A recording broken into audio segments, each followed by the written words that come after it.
ocasión para con nuestros contertulios y todo el tiempo que resta de programa para desarrollar ese tema. Vamos a hablar de la situación que se vive en estos momentos y desde hace, bueno, pues ya unos cuantos días en la zona de la frontera entre la Franja de Gaza y el Estado de Israel. Bueno, decía el escritor, el novelista y periodista Arturo Pérez Reverte que lo que está ocurriendo pues ya comenzó hace miles de años. Pues el último capítulo comenzaba, si es que se puede decir así, comenzaba el pasado 7 de octubre con la operación Inundación de Al-Aqsa, cuando grupos de terroristas de Hamás cruzaban la frontera de Gaza con Israel y atentaban, segaban la vida de aproximadamente 1.800 personas, no solo soldados y policías israelitas, sino también población civil, hombres, mujeres, niños, algunos de ellos de muy corta edad. Y además, bueno, pues secuestraban a aproximadamente 250 israelitas, se los llevaban a su territorio, bueno, pues con el fin de negociar, con el fin de hacer intercambios de prisioneros y lo que es quizás muy chocante, se llevaron hasta cadáveres. Bueno, no sé muy bien por qué motivo. ¿A dónde se los llevaron? Bueno, pues a la Franja de Gaza. La Franja de Gaza tiene una extensión de 42 kilómetros de largo por 10 de ancho. Para que nos situemos un poquito, es un territorio que sería la suma de los concejos de Oviedo y Gijón. Bueno, pues ahí viven nada más y nada menos que aproximadamente 2,5 millones de personas, de refugiados palestinos, en este caso, que carecen de patria y allí viven o malviven, bueno, pues rodeados completamente por territorio israelita, salvo una pequeña franja de terreno que les une con Egipto, un país que tampoco les quiere y que mantiene la frontera más bien cerrada. Desde 2006, desde unas elecciones de 2006, ¿quién gobierna este territorio? Lo gobierna una banda terrorista, en este caso, Hamás, que ha dictado su ley sobre este territorio y que además ha declarado pues, una guerra santa o una lucha a muerte contra Israel, deseando el fin y el exterminio de la patria judía. ¿Qué hicieron los judíos, los israelitas, después de este ataque? Bueno, pues movilizaron a su ejército, un ejército poderoso de 140.000 hombres y también a 360.000 reservistas con la posibilidad de movilizar a 340.000 más.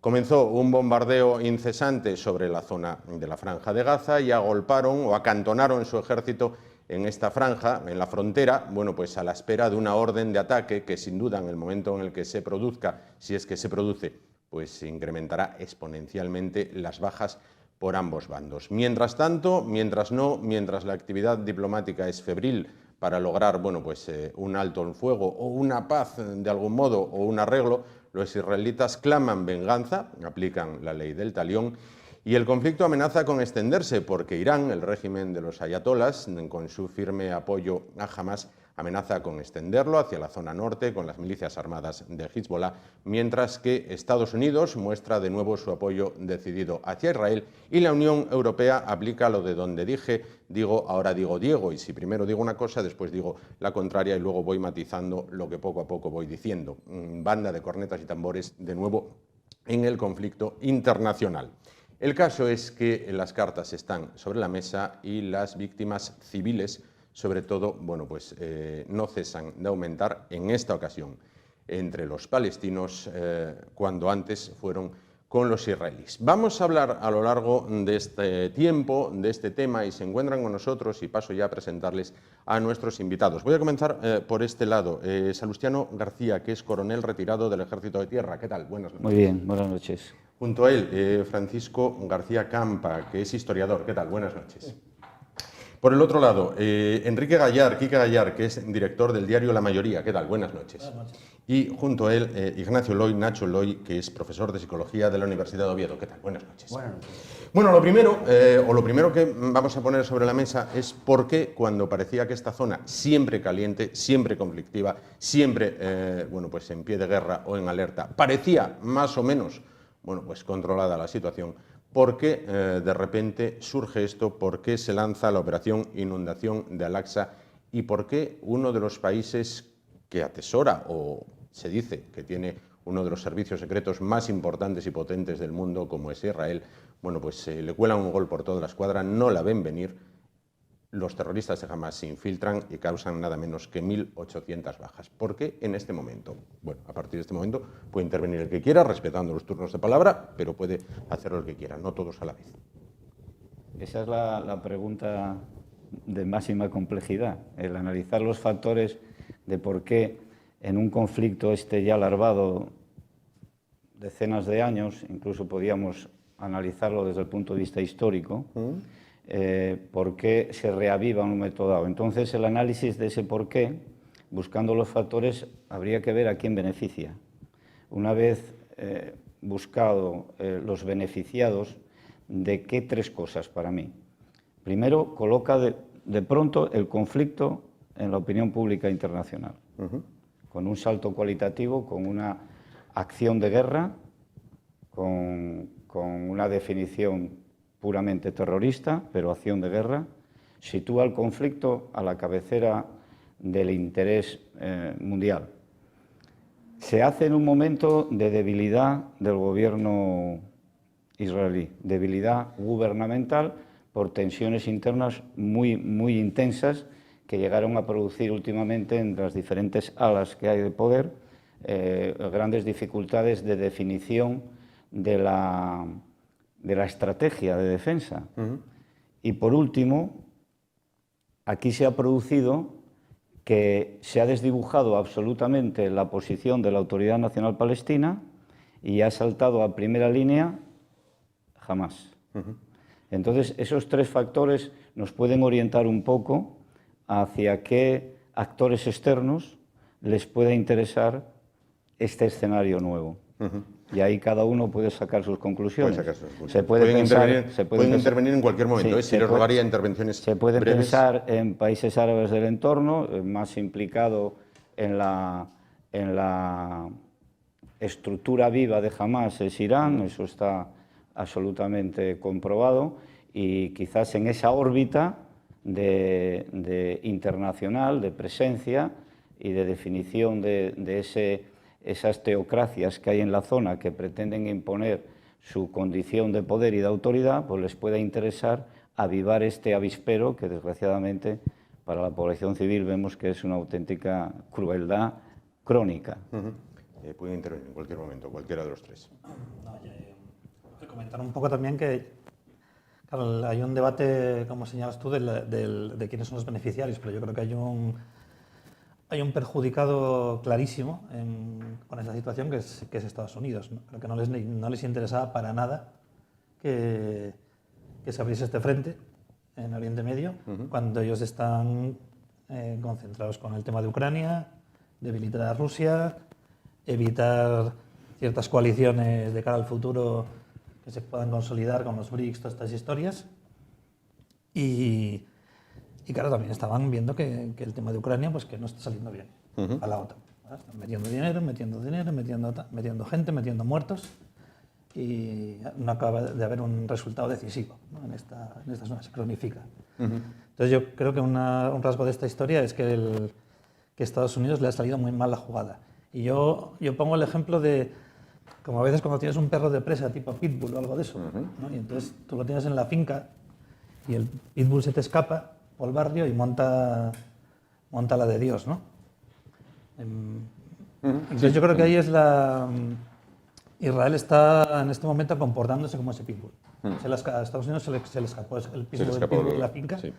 Y yo creo que Israel está actuando en este momento, creo, tiene contradicciones en su forma de actuar, y me parece a mí que no tiene muy claro, o sea, les han cogido por sorpresa y está cometiendo, yo creo que están cometiendo errores de comunicación, errores políticos, errores militares, están alimentando un tema de rechazo social internacional hacia su posición y tal.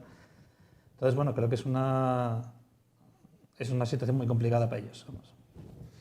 Nacho, Juan Francisco. Pues yo, un poco para completar la información o darle otra visión.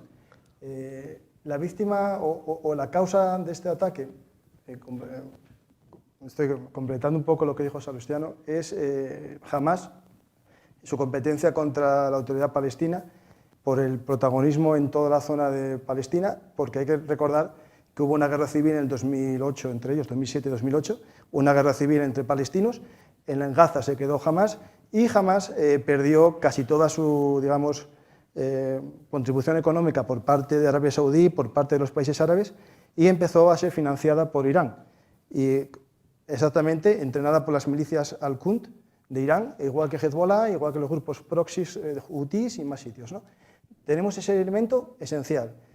Los acuerdos de Abraham, que la gente se olvida de ellos, básicamente era la esperanza de paz para todo Oriente Medio. Marruecos iba a reconocer a Israel en breve, Arabia Saudí estaba ya en trámites de reconocimiento internacional, al igual que ya reconoció en los años 70 Egipto, como lo había reconocido también Jordania. Los países del entorno estaban unidos para intentar una paz que solo hay un país que no le interesa, que es Irán, y sus proxies, que son Hezbollah y Hamas. Eso es el objetivo, un ataque justo en los momentos en los que todo el mundo esperaba una paz. La autoridad palestina lo tenía claro. Y hablando un poco de Ucrania, bueno, los enfoques se pueden hacer distintos también. Es decir, no sé quién está perdiendo más en Ucrania, si el segundo ejército del mundo, que hizo 600 días de guerra en Ucrania por vencer a un país 4 veces más pequeño, con un ejército que era el 25 del mundo, y no es capaz de vencerles. Esta semana en Avdiivka perdieron 100 blindados, se calculan más de 1000 hombres en una ofensiva rusa, y justo coincide todo en esta semana en la que Israel es atacada por un grupo terrorista y hace una respuesta. Es decir, lo que no puedo entender es que digamos que Israel es un pitbull, que se le abre la jaula, no, es que le sacaron los ojos. Es decir, si hacemos un ranking, ¿no?, de ataques terroristas en razón a su población, murieron 2000 en el 11S, en un país de 330 millones.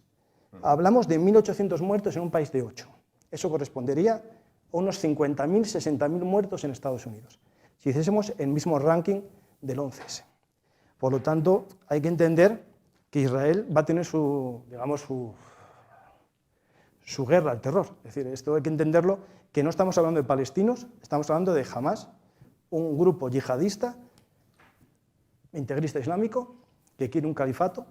No estamos hablando de la OLP, no estamos hablando del Fatah, que son laicos, estamos hablando de un grupo terrorista yihadista que quiere la yihad global, quiere ser el impulsor de ese movimiento. De hecho, lo que pidió estos días fue la yihad a todos los movimientos islamistas del mundo.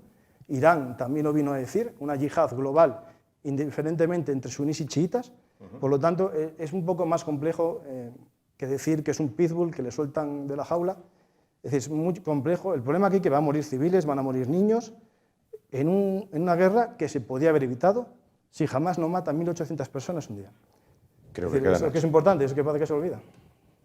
Creo que queda Nacho en este caso. Yo creo que partir del ataque del otro día de Hamas es descontextualizar completamente el conflicto. El conflicto se inicia cuando las potencias emergentes después de la Segunda Guerra Mundial le regalan al sionismo un territorio que no era de ellos, donde vivía gente que a partir de ese momento empezó a ser completamente desplazada de su propio territorio y en la que millones de israelíes de todo el mundo, es decir, de personas de creencias judías, van a desplazarse a vivir allí con el apoyo de esas potencias emergentes después de la Segunda Guerra Mundial y con un acuerdo que establecía unos límites territoriales que fueron completamente sobrepasados por la política de Israel de anexionarse más territorio del que estaba establecido en su momento. El acuerdo, además, establecía la creación de 2 estados, un estado palestino y un estado israelí. Esto no se respetó en ningún momento y la realidad es una pérdida de territorio constante desde 1947 hasta nuestros días. En el origen del conflicto está la geopolítica mundial, por supuesto. Es un Estado alimentado artificialmente por armamento, tecnología y por la política internacional de Estados Unidos, la potencia que en estos momentos está perdiendo la hegemonía y que no habría sobrevivido si no fuera por el apoyo constante de Estados Unidos. Entonces es un conflicto alimentado y exacerbado constantemente por parte de una ilegitimidad de origen, que es la de Israel invadiendo un territorio que no le corresponde, incumpliendo todas las resoluciones de la ONU al respecto. Y la situación, porque sería muy prolijo dar todos los detalles, pero la situación tiene una serie de hitos en esta dinámica de ocupación por parte de Israel, de exterminio del pueblo palestino, que es el programa que tienen previsto desde hace tiempo, es el de exterminio del pueblo palestino, después de la creación del muro, un muro de 4 metros que separa el territorio palestino del territorio israelí, el territorio palestino además ocupado, porque en la creación del muro también se anexionaron más territorio del que les corresponde, una situación que hace que los palestinos tengan que recorrer kilómetros para pasar solo por los puntos de paso hacia Israel, en una situación de apartheid, sencillamente. O sea, Palestina es hoy en día un campo de concentración controlado por Israel, donde Israel hace y deshace lo que quiere. No solo se anexiona lo que le da la gana, sino que además interviene constantemente. Entonces, este proceso, que duró todos estos años, desde el año 47, fue un proceso, primero, de limpieza étnica, de expulsión de palestinos de su propio territorio, que era el que ahora mismo es Israel, y de eliminación de cualquier posibilidad de vida normal en Palestina. O sea, arrasaron campos, frutales, fuentes de agua, condenando a la población a vivir de la ayuda humanitaria y de la comisión permanente que tiene la ONU para los refugiados palestinos, y por lo tanto exacerbando las posiciones más radicales cuando tú tienes a un pueblo totalmente desesperado, solo puedes esperar que haga cosas desesperadas. Pero si, claro, se parte de una acción sobre población civil realizada por Hamás para justificar el ataque que está haciendo Israel, que lo lleva haciendo desde que se inició el Estado de Israel, que es un Estado en guerra desde el principio, que solo sobrevive, insisto, por la ayuda militar y económica e internacional de los equilibrios geopolíticos. Una precisión aquí puntual ya. No, con esto ya termino. Y ahora... Justo lo que acabas de decir. Sí, pero es que ahora lo que está pasando... Es no que quieres perder la línea. No, solo quiero terminar... Es que acabas de... Vamos a dejar que acabe el argumento y después voy a decir unas cosas. Solo quiero concluir con esto. Sí. O sea, esto forma parte de la geopolítica mundial, porque el control de Oriente Medio por parte de Estados Unidos depende del mantenimiento de un Estado alimentado artificialmente en medio del enemigo, entre comillas, por así decir, para poder mantener allí su presencia y su influencia. Y ahora que está cambiando la política internacional y hay una potencia emergente, todos los lugares de conflicto tienen que verse a la luz de esa situación. Quería intervenir, Sebastián. Quería hacerte una precisión, justo cuando estabas diciendo que Israel ataca. O sea, cuando se proclamó el Estado de Israel en 1948, Israel fue invadido por 6 países árabes. Efectivamente. O sea, la guerra no la inició Israel. O sea, quiero decir, nada más ser proclamado el Estado de Israel, con resolución de Naciones Unidas, yo quiero hacerte esta precisión, porque según has hecho tú según expresas y utilizas una terminología que es contundente en los términos que usas y que son, yo creo que discutibles, porque si hablas de apartheid, yo me tengo que ir a la definición de apartheid y tengo que encontrar un Estado, como fue en Sudáfrica, por ejemplo, en que unos determinados ciudadanos de color no tenían derecho a nada. El 25% de la población de Israel es no judía. Efectivamente. Es que no se puede decir eso. Sí. O sea, tú puedes decir que se ha actuado de forma contundente en momentos dados, que no se han respetado resoluciones puntuales de Naciones Unidas, que es cierto, que ha habido una apropiación de territorios, no respetando lo administrativamente y jurídicamente previsto. Puedes decir eso, yo esto lo acepto y podemos ir caso por caso, pero tú hablas en términos generales y cuando se habla de una generalización hay que ir a la definición de esa generalización. O sea, apartheid no existe. Genocidio tampoco, porque un genocidio, si tiene un objetivo, es acabar con una población. La población palestina, entre comillas, que había en 1948 era 1,5 millones. Ahora hay 7 millones. O sea, se ha multiplicado por 6 casi. En Gaza 100.000 y hay bueno, en Gaza, o sea, quiero decir, tampoco se puede utilizar el término. Es que yo escucho y veo que en estos temas, como en otros muchos de geopolítica, hay lo que se llama posiciones alineadas. O sea, yo me alineo con un determinado perfil y lo aplico a la geopolítica y empiezo a utilizar toda la argumentación genérica que queda bien. O sea, que evidentemente dices tú, acabas de justificar el terrorismo. Has dicho que una población civil tiene derecho a defenderse. Claro que tiene Claro, derecho. podemos decir lo mismo, por ejemplo. Entonces no tenían derecho a defenderse de los nazis. Estás Los justificando- llamaban terroristas en la Segunda Guerra Mundial. Claro, el, pero- Estado, pero, el Tercer Reich consideraba a Es las- evidente, Y es los, y evidente. los niños alemanes que Claro, también son, pero es son- evidente que en cualquier conflicto, en la guerra, hay víctimas.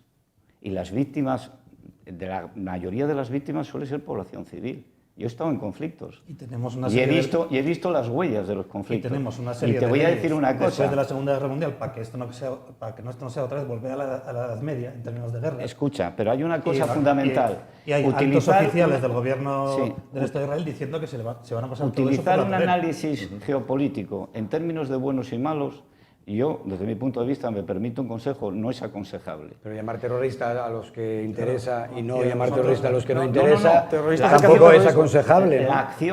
acción de Tirar- guerra, la acción de guerra que hubo el día 7, hace 10 días, fue una acción de guerra con utilización de medios y materiales que buscaban fundamentalmente el terror. ¿Cómo se busca el terror? Tú puedes bombardear, evidentemente, y consigues también efectos de terror sobre la población. Eso se puede calificar como una acción terrorista, un bombardeo, evidentemente. Pero entrar a sangre y fuego sobre población civil vulnerable, que no forma parte de un bando armado, eso es cargarse absolutamente cualquier derecho de la guerra que se Correcto, pueda aplicar. estoy de Entonces, acuerdo. eso Entonces, se puede lo calificar que está- como acción terrorista. Entonces lo que está Es haciendo lo que Israel he ahora hecho yo. mismo es en territorio palestino es acción terrorista. ¿Perdón? Lo que está haciendo Israel sobre territorio palestino es acción terrorista. No Entrar existe sobre el Estado población. palestino. Es que hablas El de... Estado de Israel sobre territorio palestino. No existe. Vale, entonces como no existe el hospital que arrasaron ayer, eso no es una acción Existe terrorista. Eso, las el noticias, hospital, el hospital que... en las noticias La hay que acción verlas de un poco ahora Israel cómo está sobre cambiando. territorio de Gaza son acciones terroristas si son sobre población civil. En la acción, estamos en un conflicto, en una guerra, Sí. y hay una acción inicial que provoca una intensificación, que es la del día 7 de octubre. el día Bueno, 7. hombre, es que- Bien, entonces ahí hay un efecto respuesta. Ese efecto respuesta por parte de Israel ha sido, de momento, una movilización de las fuerzas de defensa israelí en varios frentes, situándolas, que de momento no han intervenido, digamos, comunidades en masa, y lo que hay son acciones aéreas, y están siendo acciones puntuales. Tú fíjate en un detalle... A ver, no acaban de arrasar un hospital Sí, ayer. pero tú no sabes Eso hay quién ha pruebas ahora sido. mismo que ya está en duda si es un cohete Ya. jamás. Bueno, Claro. podemos ver imágenes. Es decir, Bien, vale, sí, bueno, vale. Tiran el llaves. Hay Luego muertos dicen que no, ya, luego cae el hay pepinazo, muertos luego cae civiles, tal. hay muertos civiles ya en Gaza y los Sí, sí, hubo sí. anteriormente al ataque, el último ataque de Hamas. No. Es sistemático. Lleva mucho tiempo. Hay secuestros sistemáticos por parte del Estado de Detenciones, Israel detenciones. y se los traslada incumpliendo resoluciones de la ONU constantemente y quedan en aislamiento durante meses y en algunos casos A ver, espera, años, espera, ahora sin espera. juicio ninguno. Y ha habido muertos de población civil en Gaza y en Cisjordania desde hace años y años, desde que se inició el conflicto. en los dos sitios. Sí, y las acciones terroristas son solo de una de las partes. No, a ver, las a acciones ver, del Estado de no, Israel a ver. incumpliendo e incursionando en territorio que no le corresponde, que no es de él, eso no es una invasión de un Estado por parte de otro. Es una invasión militar. Y el Estado que es invadido no tiene derecho a la defensa. Evidentemente. Uniformada. Entonces, sí. toda acción sobre población civil es terrorismo. No, es terrorismo, no, va contra los derechos de la guerra, derecho internacional. Bien, las bombas sobre Hiroshima y Nagasaki son También. actos terroristas. Evidentemente, palabra no se son puede usar, no. contra No, el derecho internacional, no. evidentemente. Porque eso- las bombas de Israel siembran la paz y la democracia. No, y las eso- de los demás son yo no estoy, terroristas. yo estoy No, diciendo pero- que yo no utilizo esa terminología. La usaste desde el principio. No. es que es la, La usó hasta el propio presentador. Yo vivo Se en un llamó país... terrorista espera, Hamas 5 jamás veces está y se tiene declarada... mucho cuidado espera, de no llamar terrorista al Estado de no, Israel. Jamás está declarada terrorista en España. ¿Por parte de quién? Por la Unión Europea. Que hay una agencia nacional de declaración Hombre, de estados hay- terroristas. Claro. La Unión Europea yo creo que pintará algo... Ponen un papel, les ponen unos A ver, No, señores, claro, hay se una, juntan, ponen hay un una papel. definición. Bueno, espera. Momento. Eso es lo de menos. Hay una definición, hay una definición. Dice, Yo creo que eso es lo, franceses son terroristas. yo creo que eso es lo de Los menos. partisanos de Polonia son terroristas. Yo por alusiones, vamos a ver, yo considero que Hamás es un grupo terrorista. Bien. Igual que lo era la ETA, igual que lo era el Grapo, Es que igual también que lo no era... es terrorista, bueno, igual que hubo durante mucha parte de la historia grupos terroristas pululando por Europa y otras partes del mundo. Hamás son un grupo terrorista. Decir que Hamás no es un grupo terrorista... No, vale, yo puedo considero decir que que jamás los es un Estado franceses terrorista. son un grupo Vale, Lo que me perfecto. gustaría que dijeras Bueno. es que el Estado de Estados Unidos, que el ejército de Estados Unidos es un grupo ¿Y el terrorista. ruso? No. ¿Y el ruso que invadió Ucrania qué es? Pues seguramente. No, ¿es terrorista también o no? Pero a ver... No, pregunta al millón. Es decir, Sí, es terrorista. Si vale, perfecto. tú aceptas que el ejército de Estados Unidos es una organización terrorista... No, porque Claro. yo soy licenciado en Derecho, tengo la suerte o la desfortuna de ser historiador y licenciado en Derecho, las Claro. dos cosas. Y ahora una cosa que es Y eso importante... quiere decir que No, las no, palabras que no- tú usas son mejores que No, las de no son los mejor que las demás. suyas, pero usted vale. como político sabrá mejor manejarlo mejor que No, yo soy también Bueno, sí, doctor, pero en psicología. ¿no? Bueno, No sacamos aquí No, los títulos para me darnos refiero- más- no, de historiador sí puedo hablar. Sí. Y yo creo que hay cosas que contarás bien. A ver, la resolución de 1947, con apoyo soviético de creación del Estado de Israel, porque fue el máximo aliado en el 47, las armas con las que se defendió Israel en el 48 contra el ataque de todos los países vecinos fueron armas checoslovacas entregadas por la Unión Soviética. Es un tema interesante que hay que entender. Después, en la siguiente ofensiva, fue Francia la que dio las armas y sería a partir del año, bueno, un poco antes de la Guerra de los 6 días, cuando Estados Unidos empieza a armar en potencia a Israel. Y eso es cierto, que Israel a día de hoy es el arma geopolítica de Estados Unidos. Sí, no te lo niego porque es cierto. Pero hay que contar la historia de verdad. Es decir, que no había judíos en Israel antes del 47 es falso. Pero yo no he Desde el dicho siglo XIX hubo una inmigración, además de lo que ya había allí. Las Naciones Unidas, en aquel momento, en el año 47, crearon o pensaron que la mejor solución para el protectorado británico cuando se extingue, porque el mandato británico se extinguía, era crear dos estados, un estado israelí o un estado judío y un estado árabe. ¿Qué sucede? Que en el propio momento de la declaración de independencia de Israel, todos los vecinos deciden atacarle. Se defiende, vence y toma posición de algunos lugares, no de todo. Ahí tenéis el mapa, muy bien, si quieren ponerlo en el mapa se puede poner. Después ese mapa se toma algo que nadie cuenta, que Cisjordania fue ocupado por Jordania y tomado en posesión y control por Jordania y no les dio autonomía, y Gaza y la franja del Sinaí, que correspondía a Gaza, una pequeña franja, que la tienes en el mapa seguro, que lo sé de memoria, estaba bajo el protectorado egipcio. Después viene la famosa guerra del Canal de Suez o la guerra del Sinaí. Egipto se queda con todo el Sinaí, Israel se queda con el Sinaí egipcio y se queda con él durante un tiempo hasta que viene la guerra famosa de los 6 días, que es la que comienza también Israel y consigue controlar más toda esa región. Que es cierto que ahí es Israel el que ataca. Después viene la guerra del Yom Kippur, que por cierto es justo 50 aniversario el día que se hace este acto, es decir, el 7 de octubre se celebraba el 50 aniversario de la guerra del Yom Kippur, o sea que no hay cosas sin querer en la historia, ¿no? Al final, en la guerra del Yom Kippur, a Israel le cogen por sorpresa, le cogen gran parte del territorio, pero después lo recupera. Y lo que quiso hacer Hamás era un homenaje a ese ataque sorpresa de Yom Kippur. Decir y simplificar que uno es muy bueno y otro es muy malo, cuando en esa zona del mundo todos se odian, porque por desgracia ahí se odian todos, y lo que hacemos a veces es sembrar más el odio, explicando de una forma muy simplista las cosas, decir buenos y malos, terroristas y malvados, no sé qué, es más complejo. Es decir, hay que entender que ahí hay gente que quiere vivir en paz y gente que no quiere vivir la paz porque es un negocio, ¿no? El 25% de la población de Israel es de origen árabe-palestino, cristiano o musulmán. Hay muchos drusos que están integrados en la sociedad, tienen partido político en el Parlamento, tienen policías, militares. Es verdad que los árabes no hacen servicio militar obligatorio, pero pueden ser miembros del ejército, los drusos también. En la policía son gran parte de los policías, por cierto. Y después, en Cisjordania, bueno, tiene un crecimiento económico por la paz un poco superior, bastante superior a Gaza, y el problema que tenía en Gaza es que ya no podía justificar internamente por qué Cisjordania está creciendo económicamente y Gaza, bajo el control de Hamás, no crecía. Y eso hay que entender las dinámicas internas, ya que nos hablamos de geopolítica, también hay que hablar de dinámicas internas. Gaza no justificaba jamás su gobierno, llevaba desde 2006 sin convocar elecciones, porque no hay elecciones, es decir, ganó y decimos que ganó elecciones, pero sigue sin convocar elecciones desde el 2006, es decir, lleva bastantes años con solo haber ganado unas elecciones. Es cierto que ganaría porque lo tiene controlado, pero el hecho de que se lleve mal con Israel, que eso, bueno, eso es cierto, Israel se merece muchas cosas, no convierte a alguien en bueno, es decir, que jamás odia a Israel no le convierte en bueno, jamás es a día de hoy ya, por sus actos, para muchos países árabes es lo más parecido al ISIS que hay. Porque, vamos a ver, pero es que yo creo que nadie aquí quiso hacer un análisis en términos de buenos y malos. Precisamente es exactamente lo contrario.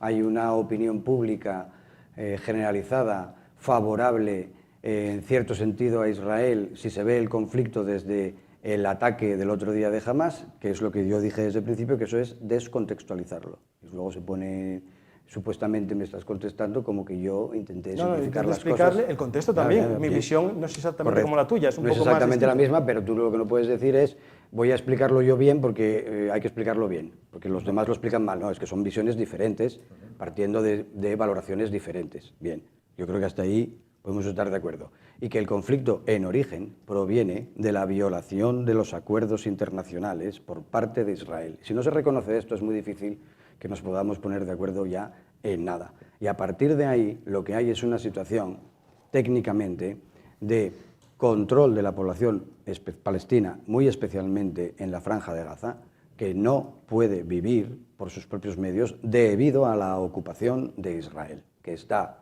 no solo se ha anexionado territorio que no le corresponde, sino que en el territorio que le corresponde está metiendo colonos constantemente, instigando constantemente las pocas posibilidades de vida que tiene el pueblo palestino. Y el hostigador en esa situación de inicio, y quien tiene la deslegitimación internacional y legal de inicio, es Israel. Hay que entender esto.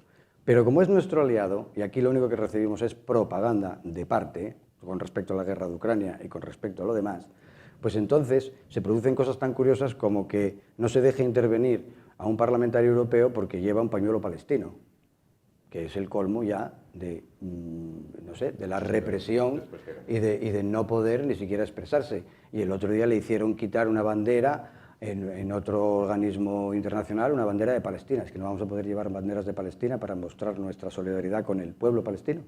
Es que el que muestre su solidaridad con el pueblo palestino está ahora de parte de Hamas. ¿Desde cuándo? No. Me parece que quería intervenir.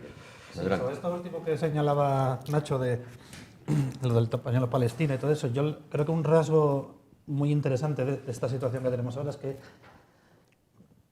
yo creo que el sionismo y el imperialismo está perdiendo pluma con este asunto. O sea, comunicativamente estamos viendo, yo creo que esfuerzos muy torpes por blanquear, digamos, el carácter opresor del sionismo en Israel, sobre los palestinos. Estamos viendo pues eso, todo el show de ayer de lo del pepinazo en el hospital. Eso fue un show que, por eso yo digo también que posiblemente haya bastante caos entre el aparato político y el aparato militar en Israel, porque ahí lo que estás viendo, a medida que van pasando los acontecimientos, hay orden y contraorden. Entonces, tira el pepino de aviso, el que tira uno pequeño para avisar de cómo que la gente se marche. Ahí matan a dos. Sí. Pero bueno, en los términos que trabaja esta gente es aceptable. Sí. Luego tiran el grande y se sí. monta la que se monta. Y ahí en ese momento yo creo que ahí tiene pinta que entran en pánico. Porque ahí de repente tiene toda la pinta que alguien se da cuenta de que acaban de hacer una barbaridad que les va a costar la guerra de opinión pública en este asunto, y que la están perdiendo en este momento. Y se inventan toda la farándula del tema del cohete y no sé qué, y genera una teoría de la conspiración para que, bueno, la gente no sabe y tal. Cuando tú ves el único vídeo verificable sobre el bombardeo ese, que es el que están tomando desde una valla, y eso claramente es una bomba de estas JDAM de la fabricación americana, eso es Israel, eso no es un cohete. ¿Perdón? Es una JDAM de estas que le ponen el kit este para que golpee. ¿Dónde has visto tú eso? ¿Dónde has visto tú No, eso? si lo ves por el sonido. Ah, por el sonido. Y el sonido de la caída de la explosión no es un cohete. O sea, tienes una conclusión acústica de lo que ha pasado. Es lo que se ve en el vídeo y hay muchos comentarios. ¿Viste el vídeo del cráter, no? Mira, vamos a ver. ¿Me permites, luego un cohete de estos no hace... ¿Me permites una apreciación técnica sobre este asunto? Todos los misiles que salen de las fuerzas armadas israelíes son misiles guiados. Los misiles guiados llevan unos componentes que su trayectoria se maneja desde un puesto de mando integrado que está actuando con esos fuegos aéreos. Un misil guiado tiene una trayectoria curva y actúa, tú si ves cuando hay un impacto, que se ven muchos ahora en la televisión, que el edificio cae completamente, ¿sabes por qué cae? Se demole el edificio en la demolición, porque el misil guiado lo tira a la base del edificio, nunca cae de gravedad, nunca es una caída recta. La caída recta son de cohetes. Los cohetes no son guiados, el 100% de lo que utiliza la yihad islámica y jamás. Ya, bien, eso es una escucha, esto es una parte técnica, con lo cual la única forma para saber qué es lo que ha pasado ahí, que evidentemente yo creo que a Israel no le interesa ni incluso a Hamás. O sea, quiero decir, tal y como estaban las cosas, este tema del hospital es nefasto, yo creo que para cualquiera de los que están en el ámbito, digamos, del contendiente. Sí, pero tienes al establishment israelí, llevan una semana la única manera, diciendo va a caer aquí el apocalipsis. La única manera de saber eso, ¿cómo te llamas? Javier. Quique. La única forma de saber eso... El apocalipsis son 500 muertos en un hospital. Es un estudio de trazas del impacto. Un estudio de trazas, con lo cual con las trazas se ve el explosivo y entonces se ve si puede pertenecer a uno u otro. Pero en principio, por los datos que está dando, no se conectan con la realidad del uso armado de los proyectiles. Y más allá de los datos técnicos que vimos en el programa anterior, en el programa explicando yo un poco, si veis las imágenes, es cierto que en el vídeo se ve caer en forma de cohete, es decir, cae así. Pero bueno, eso es importante o interesante. Pero lo importante es el cráter que hace ese proyectil al caer en el parking del hospital. No cayó en el hospital, los vídeos que hay es en unos vehículos que daña 5 vehículos y los de al lado están sin quemar. Si estamos hablando de una JDAM, pongamos una de 250 kilos de explosivos, haría un cráter. Y no hay ninguna imagen en ese parking con cráter. El único cráter que hay es un impacto poco más de una granada de mortero, unos 20 centímetros de profundidad, que eso no lo hace una JDAM. Si es una JDAM que no explota, quedaría ahí. Por lo tanto, si la JDAM estalló, no dejaría un cráter de 25 centímetros y no habría un coche justo a 2 metros del impacto. Ese coche saldría proyectado pues, unos metros bastante potentes. No quedarían fachadas y paneles solares en los edificios de al lado. Es decir, yo no estoy diciendo que no sea una desgracia cualquier muerte. Es que esta guerra no tendría que haber existido si jamás no hubiese comenzado. Y lo que tendríamos que todos luchar es porque pudiesen vivir juntos los dos países, no favorecer ni la violencia de unos ni la violencia de otros. Cuando hablabas del apartheid, 25.000 trabajadores salían todos los días de Gaza a trabajar en Israel y 500.000 salen todos los días de Cisjordania a trabajar a Israel. Era mejor eso, es decir, a lo mejor lo que nos tendríamos que todos fomentar es eso, es decir, fomentar que no hubiese violencia por un lado para que la gente tuviese movimiento y después ya vendría el Estado. Yo creo que el Estado palestino tiene que existir porque la historia es lo que mandó la resolución del 47, y estoy contigo, tiene que existir el Estado, pero también el de Israel, los dos. Vamos a introducir una variable más porque si nos centramos en las cuestiones técnicas acerca de las bombas, bueno, pues el común de los mortales tampoco nos enteraríamos, ¿no? Vamos a ver, es importante, sin duda, pero bueno, creo que hasta ahí debemos de llegar, ¿no? Vamos a ver, los palestinos, Egipto no les quiere, Jordania no les quiere, el Líbano tampoco les quiere. Es decir, pasa un poquito, haciendo un paralelismo muy absurdo, pasa un poquito como con los judíos antes de la Guerra Mundial. Ningún país les quiso. Ningún país quería a los refugiados judíos que escapaban de la Alemania nazi. Cogían unos poquitos aquí, unos poquitos allá. Hasta los nazis instrumentalizaron pues un viaje en transatlántico a lo largo del mundo con judíos a los que nadie quería. ¿Por qué a los palestinos nadie les quiere? ¿Por qué Egipto les cierra la frontera, Jordania les cierra la frontera, Líbano les cierra la frontera? No sé, pregunto. Haces unas preguntas tremendas. Podemos ir a... No es por eso. No, hombre, vamos a ver. Egipto los cierra. Se llama presión demográfica. Es decir, Jordania es un país que nadie lo habla, pero Jordania se creó por un regalo británico a la familia Husseini, que era la que ayudó al famoso Lawrence de Arabia en la Primera Guerra Mundial, en compensación de no poder nombrarlo rey de Arabia Saudí, le regaló parte del mandato palestino, de la Palestina británica, a este hombre para que crease su reino de Jordania. Estaba incluido Cisjordania. Estaba Cisjordania, sí. Pero bueno, después eso se cambió en el 47 y crearon el área palestino del Estado que se iba a configurar, ¿no? Bueno, eso lo digo por ahí. Con aceptación por parte de Jordania. Sí, claro, Jordania feliz. Por lo que hay al este del río Jordán. Eso es interesante, ese dato. ¿Qué pasó? Que llegaron miles de refugiados y la configuración demográfica de un territorio pequeño como es Jordania, a día de hoy casi la mitad de la población es de origen palestino y la otra mitad de origen jordano. Es decir, jordano con este matiz importante. ¿Por qué Egipto les cierra la frontera? Pero eso fue después. Líbano pasa algo de lo mismo. El Líbano sufrió también la llegada de muchos refugiados que alteraron los equilibrios ya muy complejos en el Líbano. El Líbano era un país que hasta el año 82 tenía una buena posición económica. Llegan palestinos que no los integran, esto es importante, que los libaneses no integran a los palestinos y viven en campos de refugiados. En el Líbano viven en campos de refugiados todavía hoy, porque es importante ese matiz, y el Líbano tiene ahora mismo ese problema con la minoría chiita, que ahora es mayoría, y tienen ese problema con los Hezbollah, ¿no? Que es otra cosa que eso sería para hablar otro día. Y el caso egipcio, como antiguo controlador de Gaza, tendría un deber histórico, ¿no? Vale. Pero entra otro problema interno que es mucho más geopolítico, podemos decir, que es los hermanos musulmanes. El régimen actual es un Estado laico que deriva un poco del panarabismo, un poco derivado a ese occidente que lo controla, eso es cierto a lo mejor, pero los hermanos musulmanes para ellos son el mayor peligro que hay. ¿Qué pasa? Que Hamás bebe de los hermanos musulmanes. Ideológicamente Hamás es suní, no es chiita, aunque se lleva muy bien con Irán y con las milicias al-Qunt, pero su pensamiento teológico es una derivación de los hermanos musulmanes. Por eso tampoco quiere que Hamás tenga éxito. Y por eso las fronteras no se abren, hay complicaciones de ese tipo. Es decir, hay que entender los escasos equilibrios en los países árabes, no son monolíticos, tienen problemas internos y cualquier variación o cambio de presión puede afectar a esos países. Lo digo desde ese punto de vista.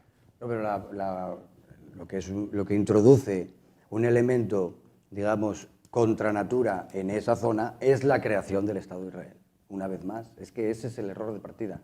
Y decir que la solución... Entiendo que consideras que el Estado de Israel no debería estar ahí o A ver, no debería Sí, existir. que no debe existir. Por supuesto que no debería estar ahí, pero ya está, y es un hecho. Y por lo tanto la geopolítica no se puede volver al año 47. Yo creo que hay que...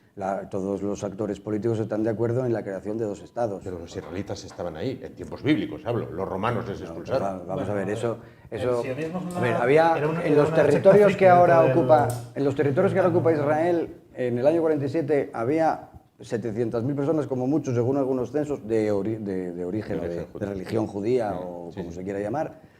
Otros dicen que 300.000. La declaración de Balfour garantizaba una patria a los judíos. Y son ahora 9 millones. Sí, correcto.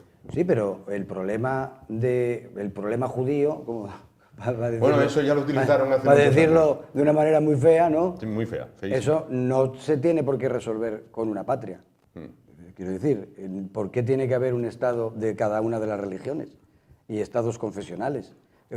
Todo el mundo entiende que es normal que haya un Estado judío en pleno territorio árabe. Eso es una cosa creado artificialmente. La pregunta que yo te hago es, ¿por qué consideras que ese terreno era árabe y no judío? A ver, porque los estados se van conformando históricamente en función de las correlaciones de fuerzas, generalmente por medio de guerras, apoyos estratégicos, geopolíticos, etcétera, etcétera. Entonces, si Israel no tenía en ese momento un territorio como nación, pues como otros muchos pueblos que no tienen una nación propia. Allí había una serie de estados y en esos estados pueden vivir judíos, musulmanes, cristianos, porque esa es una zona donde convivieron desde siempre todas esas religiones en la medida, bueno, desde siempre no, porque claro, unas son anteriores a otras. Malvivieron. Ven a convivir cuando existe no puede convivir. Malvivieron. Una vez que se crea el Estado de Israel, empieza el conflicto. Efectivamente, primero son invadidos por los países de su alrededor y después toda la política, desde mi punto de vista, de arrinconamiento, de impedir el desarrollo del pueblo palestino, de poner las condiciones más difíciles para que pueda haber un Estado palestino, de recortarles territorios, posibilidades económicas, etcétera, lleva a una situación de refugiados. Los refugiados, millones de palestinos que viven fuera del territorio, de los territorios tanto de Israel como de Palestina, porque también efectivamente viven más de 1 millón de palestinos en territorio israelí y son ciudadanos israelíes. Hay incluso 2 parlamentarios elegidos en las elecciones israelíes que forman parte del Parlamento. Esa situación de refugiados, lo que crea a los estados de alrededor es que nadie los quiere. Ni siquiera Europa, que presume de defender las leyes internacionales, ha aceptado los refugiados generados en los últimos conflictos en Siria y ha pagado a Turquía para que los retuviera allí y ha hecho unas cosas que son completamente ilegales. Son violaciones del derecho internacional, porque hay obligación de acoger a las personas que huyen de sus territorios por guerras o por situaciones de injusticia social o política, por lo tanto deberían acogérseles. Pero una vez que estamos en esta situación, pues nadie los quiere acoger, claro. Lo mismo que está pasando, por ejemplo, con la población saharaui, que España es legalmente la administradora, digamos, la antigua administradora. La potencia administradora, y está haciendo dejación también de sus funciones en ese territorio. Yo creo que una vez que no se resuelven los conflictos en su momento, lo que tenemos es un marrón y todo el mundo lo que quiere es deshacerse del marrón. Bueno, vamos a hacer una pausa en el camino, vamos a irnos un momentito muy rápidamente a la publicidad y a vuelta de tan solo nada, 2 escaparates, volvemos y vamos a hablar del papel, lo apuntaba Nacho, de la Unión Europea y el papel de España, que en lo que es, bueno, pues el mercado doméstico, pues también está soltando titulares día tras día. En un momento estamos de vuelta.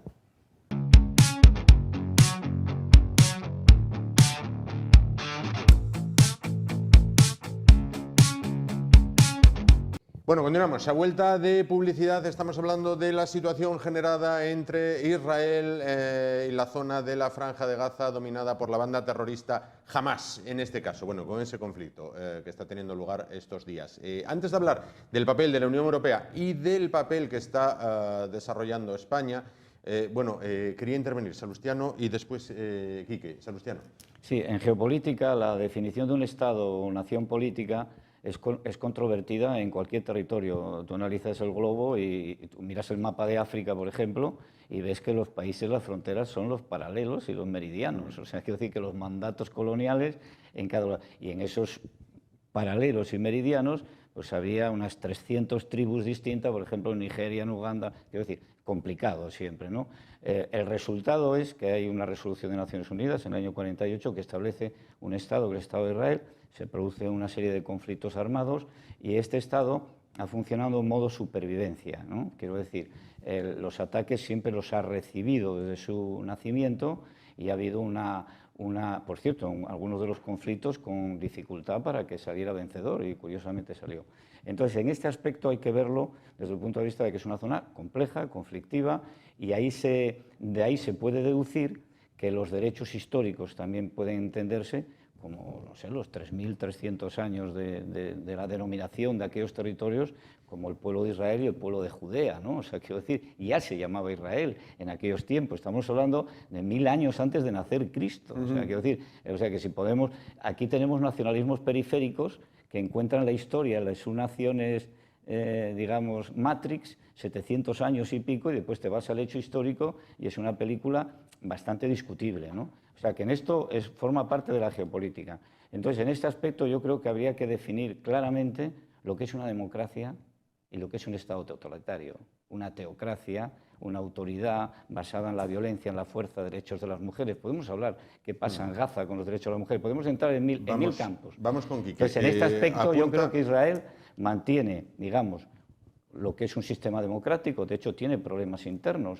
Hay elecciones libres, democráticas, y eso en todo el entorno del territorio no existe.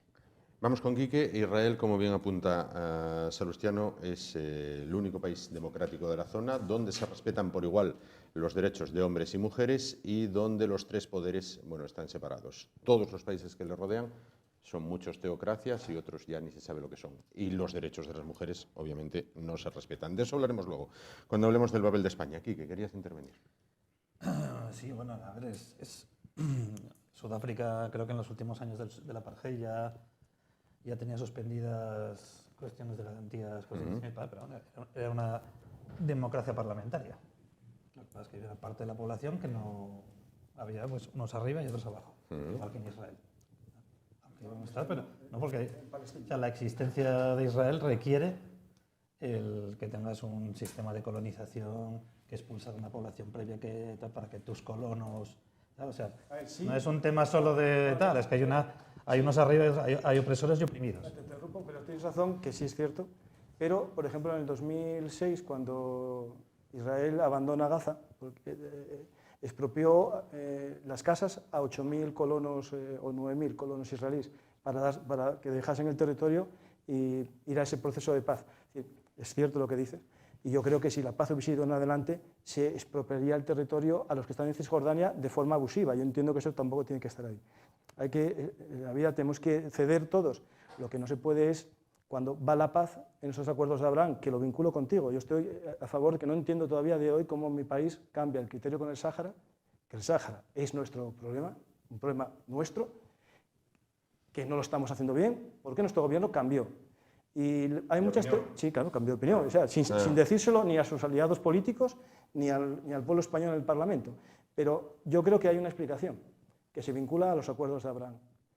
Marruecos necesitaba justificar a su pueblo una victoria para poder firmar la paz con Israel. Y eso muchos analistas creen que el reconocimiento del Sáhara por parte de Estados Unidos, por parte, por ejemplo, de Israel, era en parte para ese proceso de paz encaminado a la pacificación de Israel. Lo digo para vincularlo con lo que decías. Yo lo que pienso es que no puede haber una democracia asistida médicamente, artificialmente, para que pueda sobrevivir como es Israel. Y con un paso más hacia la ausencia de separación de poderes que está dando precisamente este presidente, que le está costando muchísimos problemas internos. ¿Está luchando el pueblo contra él? Sí, correcto. Democráticamente. Porque una cosa son tus gobernantes y otra cosa es el pueblo de Israel. Aquí en España tenemos un problema parecido también, con la independencia. Claro, sí, porque yo supongo que no todos los israelíes están de acuerdo con la política. Claro. De hecho, lo sé, porque tengo colegas que son de allí y tal, y que no están de acuerdo con la política que se lleva sobre Palestina, pero desde hace años y años. Los de los kibbutz, estos que murieron, gran parte de ellos eran contrarios. Claro. Vamos con el tema de la Unión Europea y España. Estoy convencido, y esto solamente es una impresión totalmente personal, que si 5 minutos antes del ataque del 7 de octubre en aquel festival rave de música que había en el desierto, si hubieran hecho un referéndum a los que allí estaban, a los israelíes que allí estaban, ¿usted está de acuerdo con Israel o con Palestina? Hubiera salido paradójicamente que muchísimos estaban de acuerdo con Palestina. No, con la paz. O con la paz. Y 5 minutos más tarde se los cargaron a todos. Es impresionante. Pero bueno, bien. Vamos con el papel de España. Entre los 250 aproximadamente muertos, hay 8 activistas pro-palestinos. Bien, vamos con el papel de España.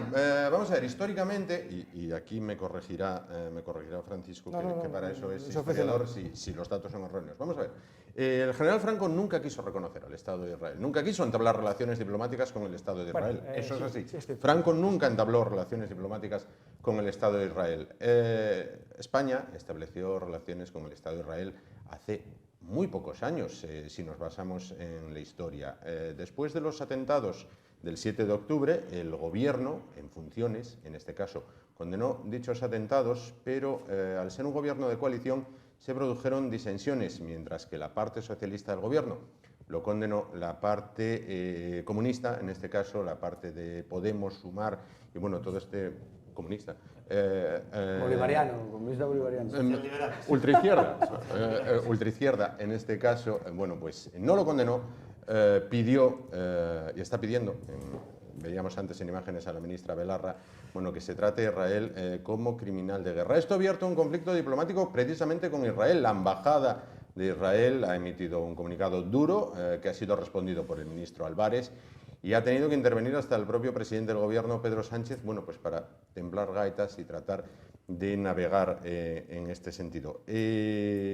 ¿Cómo explicamos el papel de España y por qué España, en este caso, mantiene esta dualidad y cómo puede ser esto? Solo por una cosa, cuando decías lo de Franco, es cierto que el franquismo no reconoce el Estado de Israel, pero tenía relaciones muy profundas con ellos. Es decir, es algo que Yo puedo tener una relación muy profunda con mi vecino, pero no lo reconozco. Sí, pero no, te explico. Por ejemplo, algo que el Servicio Secreto Español, la alta oficina del Estado Mayor, que era como se llamaba el CSIZ antiguamente, estaba entrenado por miembros del Mossad. Pero ¿por qué no se reconocía el Estado de Israel? Muy sencillo. Franco tenía muy buenas relaciones con los países árabes. Hay que recordar que ese panarabismo típico de Baas, la República de Egipto y Siria, en los momentos que estaban juntos, tenían elementos socialistas, pero también un poco un tufillo fascistoide bastante interesante. Eso no se me lo puede quitar a nadie.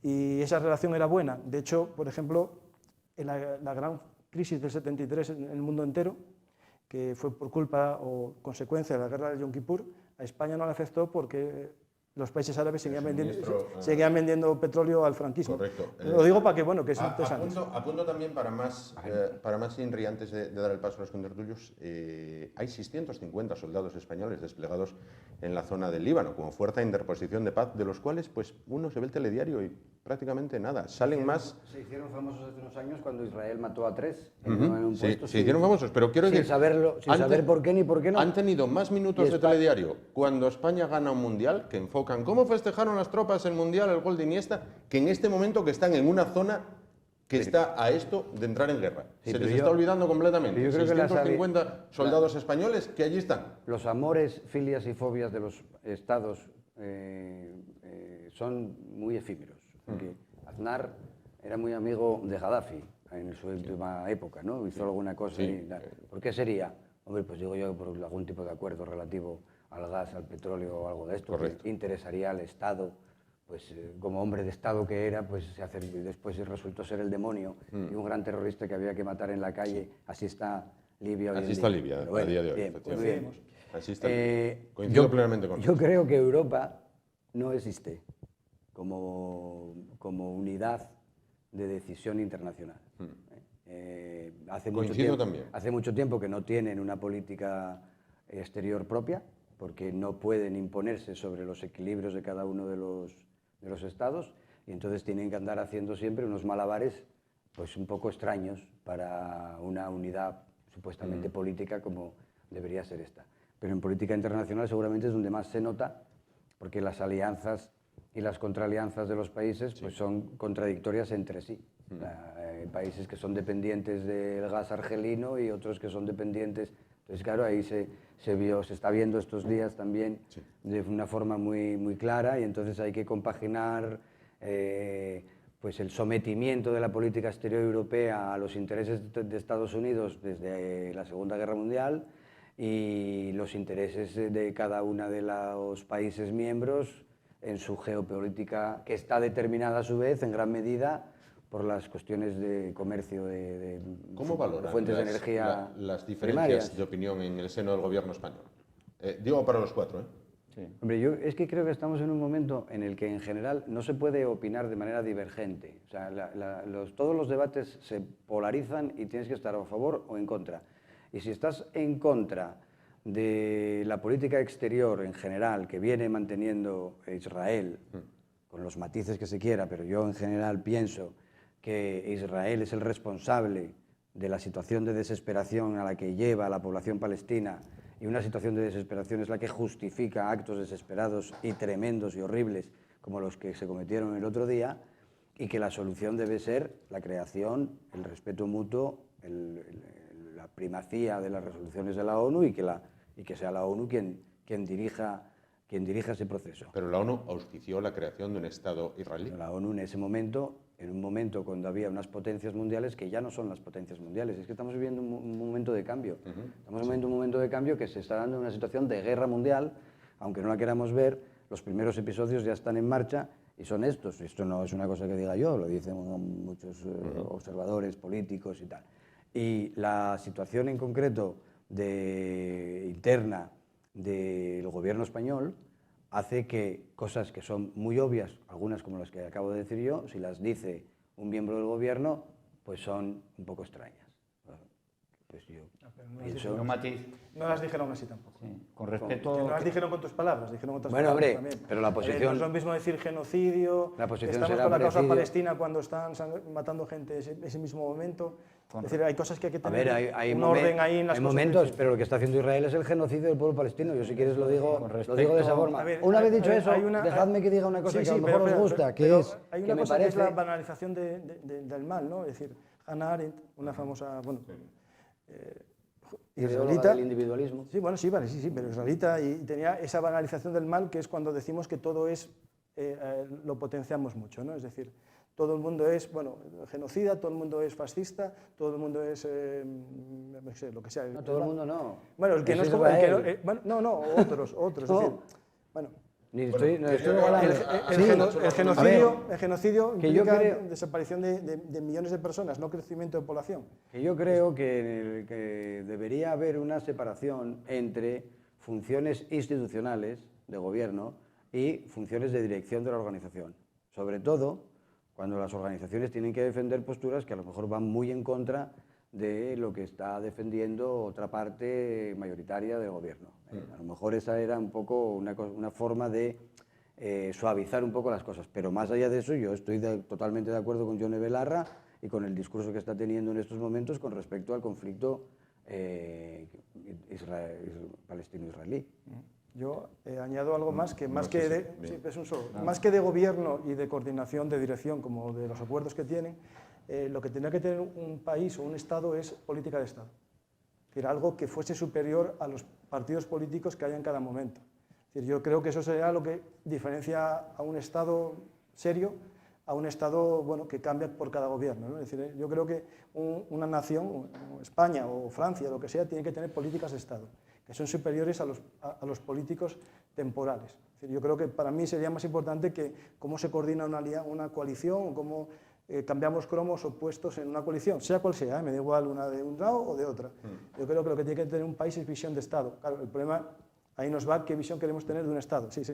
Yo, Voy con Salustiano, después Quique. Sí, como has citado antes, las fuerzas de interposición de Naciones Unidas en Líbano es una presencia que hay en la zona, se habla de ella en noticias. Yo he visto muchas noticias relacionadas, de hecho cayó un proyectil en el cuartel general. Bueno, ahí se están produciendo constantemente un toma y daca entre la milicia Hezbollah y la artillería israelí, y es un toma y daca que pasa constantemente por encima de las cabezas de la fuerza de interposición, que es interposición, están en medio.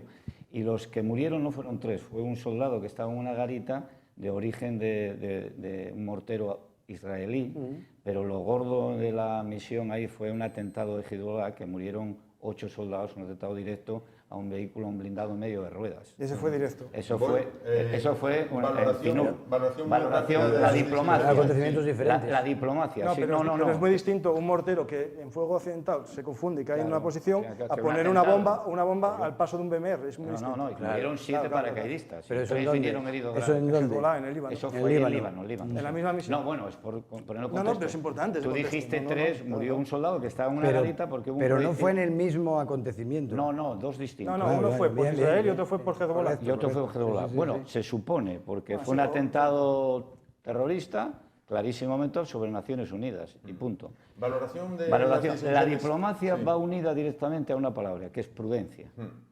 O sea, todo lo contrario de lo que ha escenificado uno de nuestros ministros, en este caso Yone Belarra.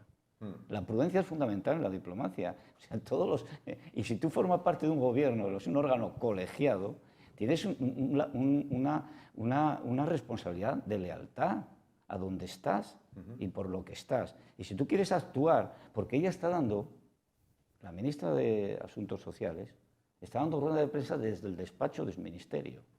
Ni siquiera se va a su despacho en el partido o a un acto meeting o algo que pueda ser un poco más disculpable, entre comillas. Eso es no estar en el juego, pero sí es estar en otro juego, que es la investidura. Ahora estamos en un proceso de investidura. Bueno, eso nos No hay- llevaría- no hay eso nos llevaría capacidad, a un no hay capacidad tema. por parte del gobierno para generar tensión ahora con esto. Entonces van a aprovechar el momento, y es lo que está haciendo Yone Belarra, aprovechar el momento. Quique, el papel que está jugando en este caso el gobierno de España. Rapidísimamente, me parece muy bien lo que hizo Yone Belarra y creo que deberían hacerlo más. Eso por ahí. Pero me Yo, no parece obstante, luego tengo que es una cuestión... yo luego entonces tengo que haceros una pregunta. Pero Sí. para mí eso me parece que es un episodio, una anécdota menor. Lo que me parece realmente relevante de lo que está pasando en el establishment, ya no en España, sino europeo, a nivel político, es por qué von der Leyen tiene la posición que tiene. Sí. Y por qué otro representante, digamos, de alto nivel de la Unión Europea, además en estos asuntos, ¿no?, de política exterior y tal, que es Borrell, tiene la que está teniendo, ¿no? Como que está contemporizando, está matizando la posición.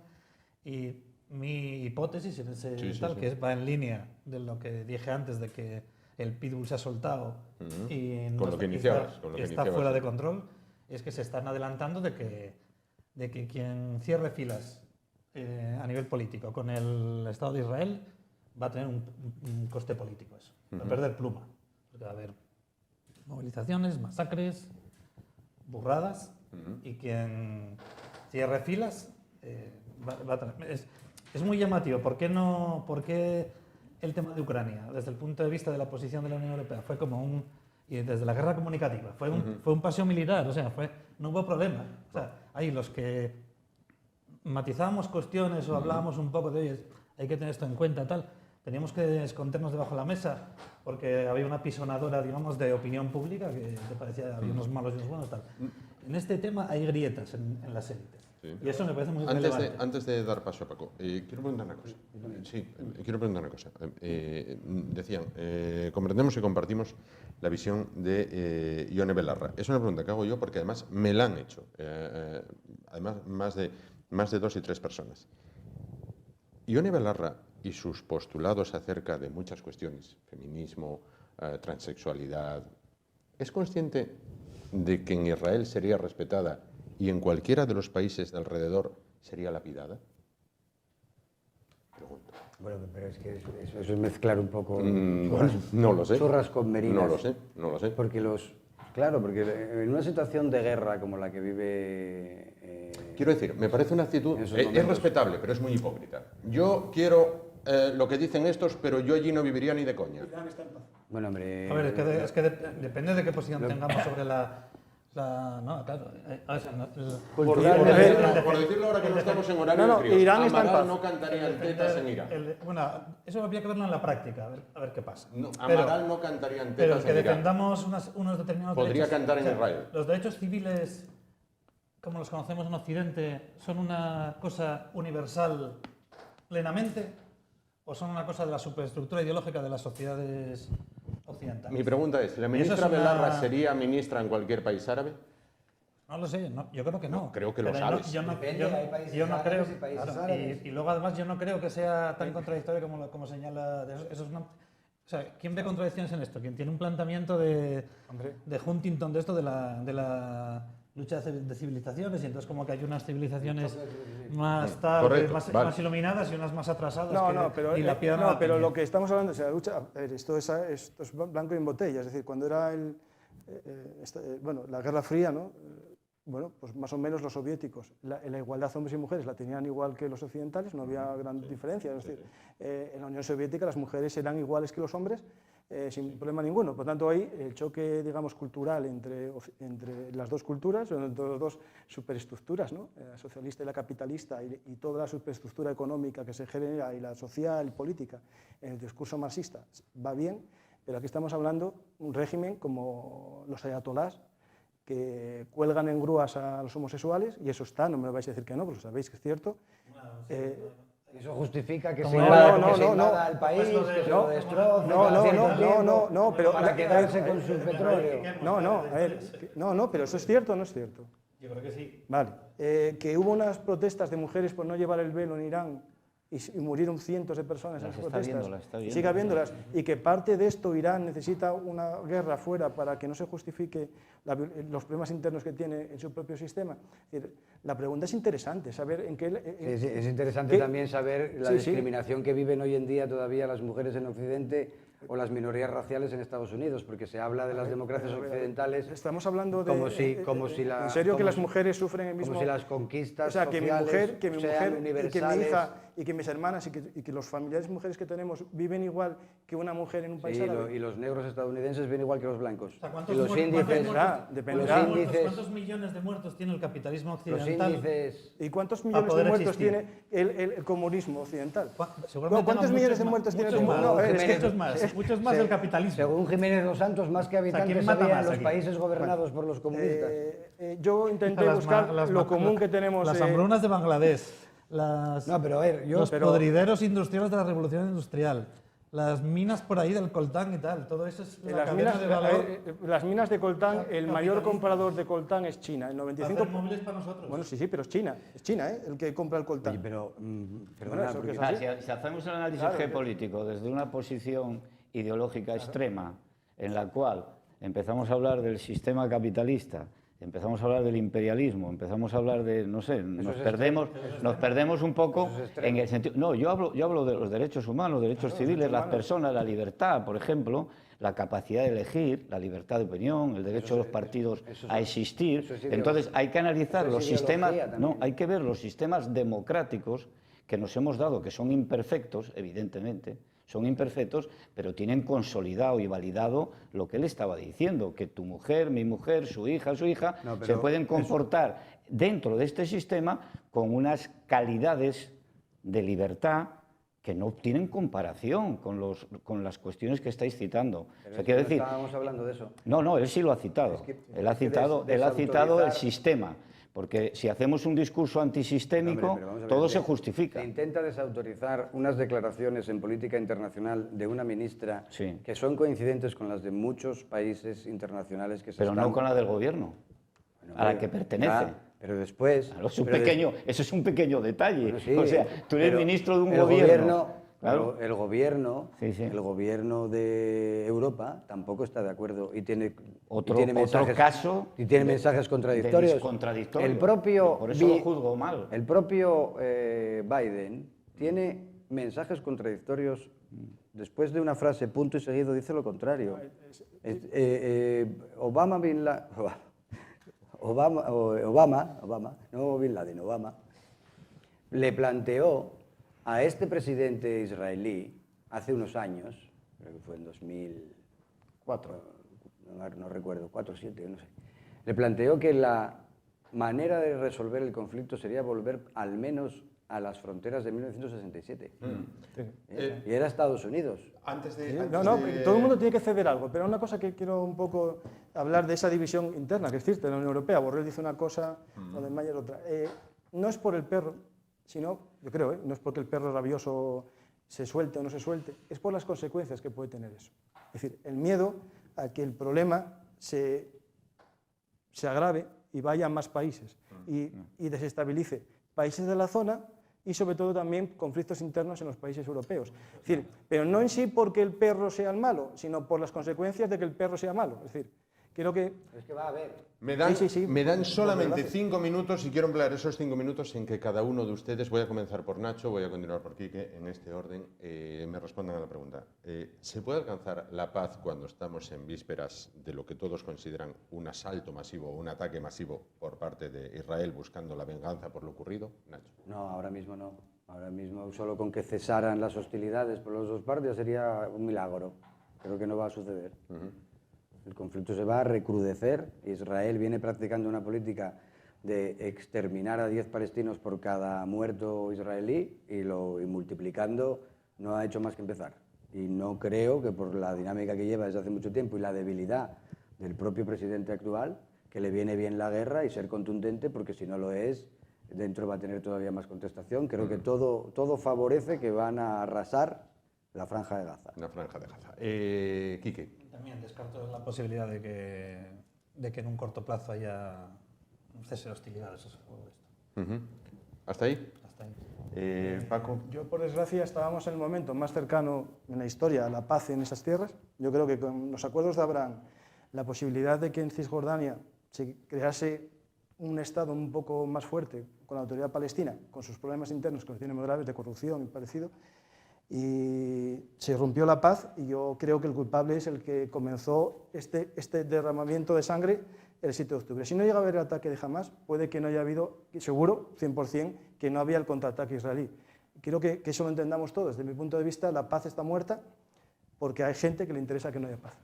Digo, y finalizo con Salustiano. Sí, el objetivo prioritario de las Fuerzas Armadas israelíes es que desaparezca Hamás. Entonces esto va a ser complicado en un corto plazo, pero es un objetivo que va a hacer darle cronicidad a todas las operaciones que se van a desarrollar, a desmantelar la red de túneles de casi 300 kilómetros que tienen en la zona, van a intentar hacer una cirugía en la medida que se pueda con esos movimientos de población tan complejos y tan dificultosos, pero el objetivo del conflicto ya está conseguido por quienes lo han movido. Lo han conseguido: presencia internacional, debilidad del gobierno israelí y el único factor disuasorio que va a impedir la escalada, porque yo creo que no va a haber escalada, yo creo que lo de Irán es una teatralización. El matiz disuasorio más claro es el segundo grupo de portaaviones que se ha desplegado en el Eisenhower junto con el Gerald Ford en el mar Mediterráneo. Estamos hablando de portaavión de propulsión nuclear con una potencia de fuego espectacular y no creo que se atreva ningún país árabe a hacer ningún tipo de escalada mientras la situación tenga una contención de actos y de hechos asumible. Pues con las palabras de Salustiano llegamos al final del programa de hoy. Intenso debate porque sin duda la ocasión lo requiere. Aprovecho los 2 últimos minutos. Vamos a ver, la guerra, dijo Clausewitz hace muchos años, que es la continuación de la política de Estado por otros medios. Creo que, tal y como decía Quique, lo peor aún está por venir, lo peor aún está por ver. Afortunadamente creo que de las 5 personas que estamos en esta mesa, quien más de cerca ha visto la guerra quizás sea Salustiano en su condición de coronel cuando estaba en las Fuerzas Armadas en periodo activo. Tratar de disfrazar la guerra de cualquier otra cosa es solamente ponerse una venda delante de los ojos. Y esto lo ejemplifico muy claramente con un ejemplo que yo mismo vi cuando recientemente en la Plaza de la Escandalera había una exhibición de material militar del Regimiento Príncipe. Bueno, pues había blindados, BMR, bueno, que se podían visitar. Bien. Yo estaba en la cola con mi hijo, que tiene 11 años, de la mano, para ver un blindado por dentro. Creo que a todos los niños, cuando son niños, les gusta ver esas cosas, ¿no? Bien, había otro padre con su hijo, más o menos de la edad del mío, y el niño dijo: papá, ¿esto para qué sirve? Y el padre le dijo: esto sirve para la paz. No, querido, eso no sirve para la paz, eso sirve para la guerra. Lo que se fabrica en Trubia da puestos de trabajo, crea empleos, crea riqueza, crea población en la zona. No son tractores, son carros de combate que sirven para matar, sirven para la guerra. Tratar de endulzar la guerra, lo que hemos visto hasta ahora, con bebés degollados, con cráteres de bombas en hospitales, lo haya hecho quien lo haya hecho, solamente es la guerra. Y viene practicándose desde que el primer hombre se dio cuenta que con un palo podía matar al que tenía al lado. Lo peor está por venir. Gracias por su atención, ánimo y adelante.